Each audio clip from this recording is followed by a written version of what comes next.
Oi, tudo bem? Como é que você tá?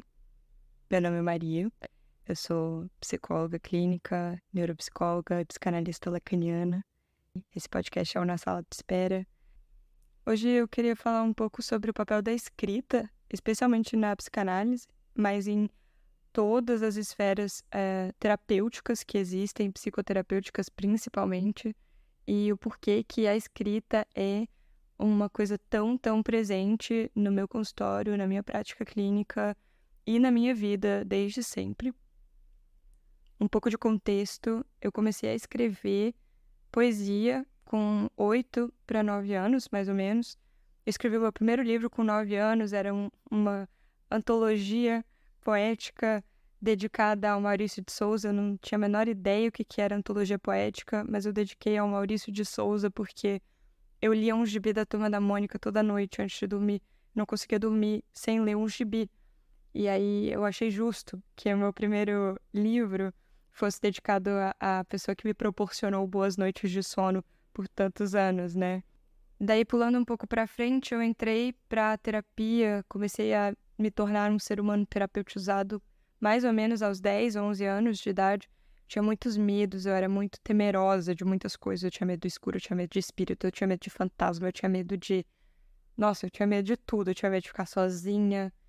Depois de um tempo eu descobri que isso fazia parte da minha sobrecarga sensorial por causa do meu diagnóstico de autismo. Eu não tinha a menor ideia na época, porque o meu diagnóstico foi bem tardio, aos 18 anos. Mas eu fui colocada na terapia para tratar desses meus medos, porque estava atrapalhando a minha vida.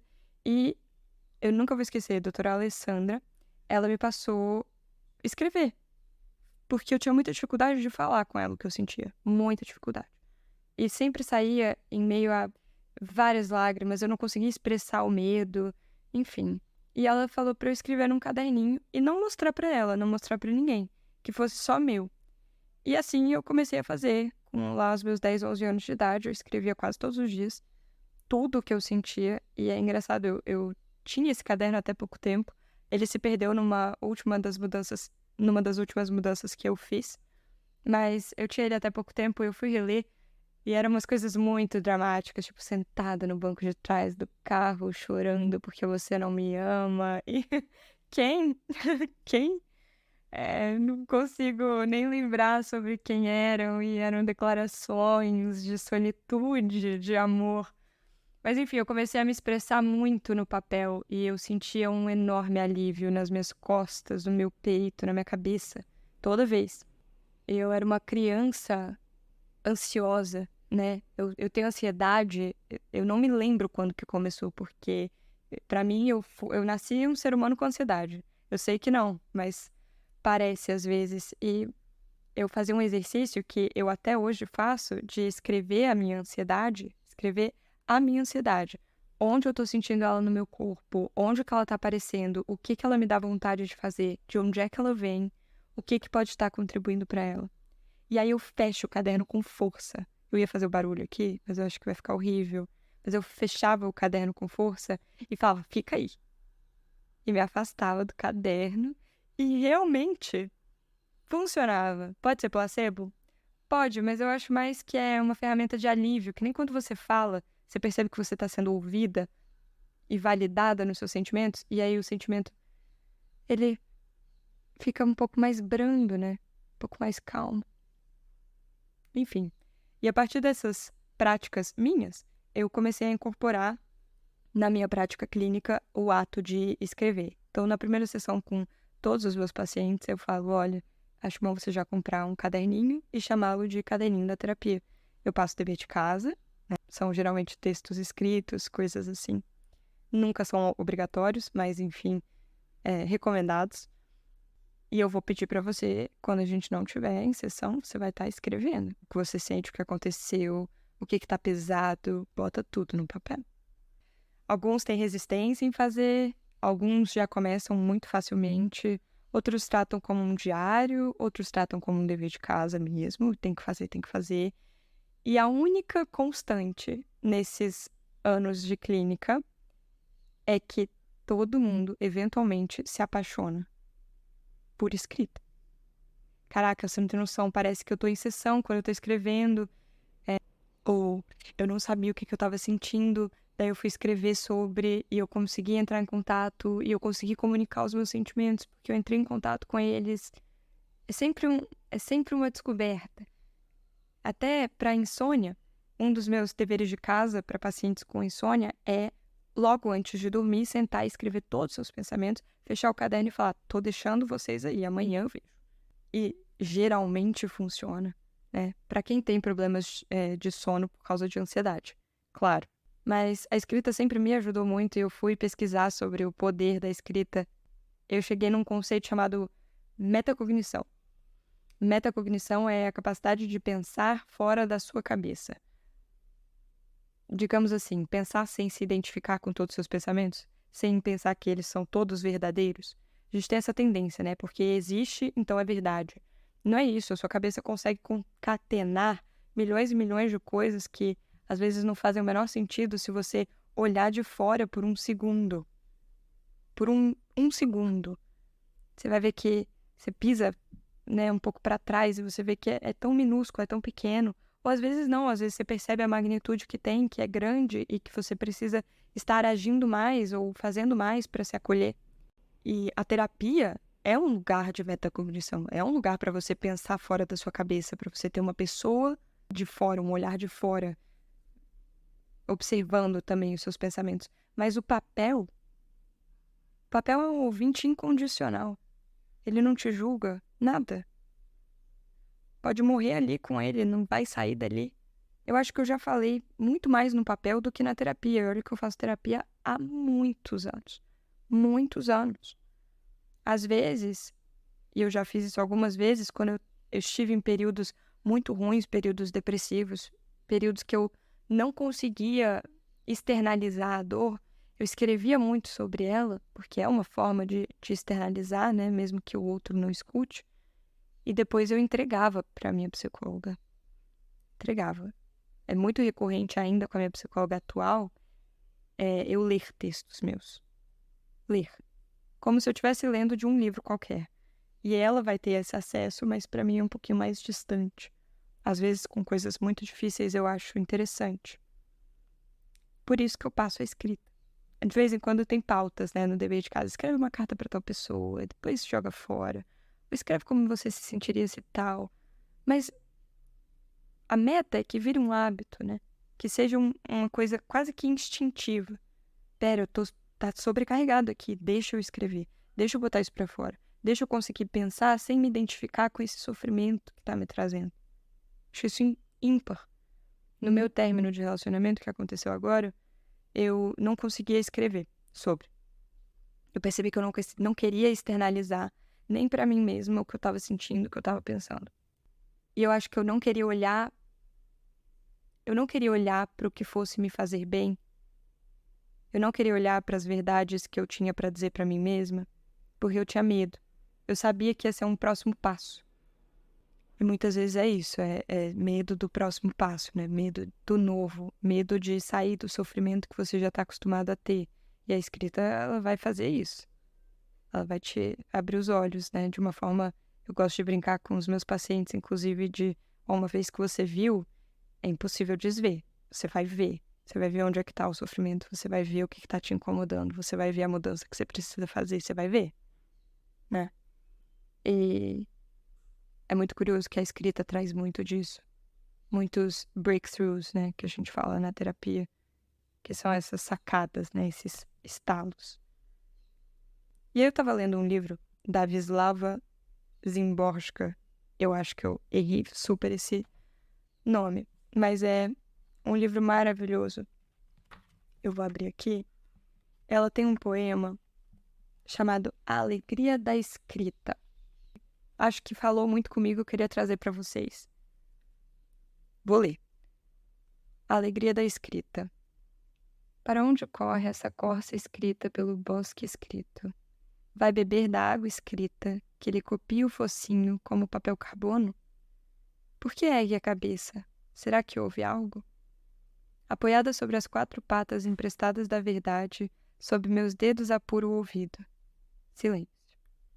Também essa palavra ressoa pelo papel e afasta os ramos que a palavra bosque originou. Na folha branca se aprontam para o salto as letras que podem se alojar mal, as frases acussantes, perante as quais não haverá saída. Numa gota de tinta há um bom estoque de caçadores de óleo semicerrado, prontos a correr perna abaixo, rodear a corça, preparar o tiro. Esquecem-se de que isso não é a vida. Outras leis, preto no branco, aqui vigoram. Um pestanejar vai durar quanto eu quiser, e se deixar dividir em pequenas eternidades, cheias de balas suspensas no voo. Para sempre, se eu assim dispuser, nada aqui acontece. Sem meu querer, nem uma folha cai, nem um caniço se curva sobre o ponto final de um casco. Existe, então, um mundo assim, sobre o qual exerço um destino independente? Um tempo que enlaço com correntes de signos? Uma existência perene por meu comando? A alegria da escrita, o poder de preservar, a vingança da mão mortal. Cara, eu gosto muito desse poema. Eu acho que é exatamente isso. A escrita é a capacidade não só de criar mundos, mas de entrar em contato com o seu mundo interno, né? O poder de preservar sentimentos, como ela fala, mas não só preservar, eternizar, mas de descobrir. Eu descubro muito sobre mim quando eu estou escrevendo, mesmo quando eu estou escrevendo ficção, que é uma coisa que não é muito comum para mim. Mas mesmo quando eu acho que é ficção, não é 100%. Nunca é, né? A gente sempre pega de nós mesmos. Então, assim, tudo isso para dizer que a escrita foi uma das ferramentas mais poderosas para mim, no meu processo de recuperação de tudo. Tudo. Eu tive um poema que foi muito, sei lá, marcante para mim quando eu estava no processo de recuperação da bulimia. Chama-se Comi. Eu não vou compartilhar ele hoje, se vocês quiserem, eu compartilho ele na rede vizinha, no Instagram. No auge da minha bulimia, eu não entendi o porquê que eu era bulímica, né? E eu não entendia mesmo, sim, eu não tinha a menor ideia. Eu achava que era só o meu corpo. Meu corpo não estava bom, então eu tinha que fazer o que eu tinha que fazer. O meu corpo não estava bom. E aí eu escrevi esse poema e eu levei pra minha psicóloga. Eu falei, olha esse poema que eu escrevi. Foi o primeiro que eu gostei em muito tempo. Falei, por quê? Eu falei, eu não sei, eu gostei do jeito que saiu. Ela falou, você percebe que você tá se explicando a sua bulimia? Eu olhei pra ela assim, eu falei, quê? Não. Ela, Maria, olha aqui. E era justamente sobre, por trás de tudo, né? Era sobre eu me diminuir no meu relacionamento pra caber nos moldes que o meu ex-parceiro, meu primeiro namorado, queria que eu coubesse e me adoecer por isso, me adoecer com isso, né? De querer caber, de querer ser perfeita, de querer estar ali naquele molde, me diminuir, não ocupar espaço, né? E o tanto de ansiedade que isso trazia pra mim. E foi só por meio da escrita. E ainda nessa temática dos transtornos alimentares, que eu acho interessante, porque aqui realmente é bem aleatório, né? Eu vou falando o que eu vou lembrando. Cara, tem um exercício muito bom, emoção assumida não vira comida, que é uma frase assim meio piegas, mas que ajuda muito quando você para analisar pessoas com compulsão alimentar. Eles têm uma necessidade de colocar para baixo, né? A gente tem um movimento de deglutir. O movimento de deglutir é composto por movimentos peristálticos. Movimentos peristálticos são contrações do músculo para baixo, para empurrar a comida para baixo, né? Para ela descer pelo esôfago, enfim. E aí, a partir desses movimentos peristálticos, esse movimento de empurrar para baixo, lembra muito empurrar sentimentos para baixo, empurrar emoções para baixo, empurrar pensamentos para baixo. Então a gente come, a gente tem esse alívio de estar empurrando. E tem uma coisa que tá querendo sair, né? Tem uma coisa que tá querendo sair, que você não quer olhar, que você não quer ver. E tá querendo sair, e você vai empurrando para baixo. Claro que eu tô falando de uma forma um pouco mais generalizada, mas só para explicar esse exercício. Uma das coisas mais cruciais que a gente pode fazer é trazer esse algo que tá querendo ser soterrado para fora, para cima, para a consciência. Olhar no ambiente controlado da terapia. E aí eu falo, antes, você tá sentindo a compulsão vindo, você vai, emoção assumida não vira comida. Você abre o seu caderno e você vai escrever. E se você ainda quiser comer o mundo, ok. Mas você vai escrever, você vai olhar para os seus pensamentos. Você vai olhar para a emoção que você está sentindo. Você vai olhar para o que você está querendo soterrar. Enfim, eu acho a escrita uma coisa essencial. Tem muitas coisas que eu não consigo colocar em palavras, a menos que eu possa tomar meu tempo escolhendo essas palavras. Às vezes eu escrevo bem devagar, porque eu quero escolher, medir tudo. Às vezes eu escrevo como se fosse um vômito de palavras saindo de mim. Sei lá, pra mim é tudo válido. E a escrita é uma excelente forma de entrar em contato consigo mesmo. Quando você não quer ser vista pelas outras pessoas ainda. Quando você ainda não consegue olhar pra si de fora e você quer aprender a fazer isso, você precisa aprender a fazer isso. Acho que é isso que eu queria falar com vocês hoje. Eu vou voltar para os meus atendimentos aqui. E eu espero que a semana de vocês seja maravilhosa. Se vocês tiverem temas que vocês querem que eu aborde, comenta, me manda mensagem, comenta aqui no Spotify, acho que tem como.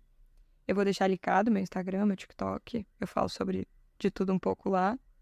Compartilhe esse episódio com alguém que você sente que precisa ouvir.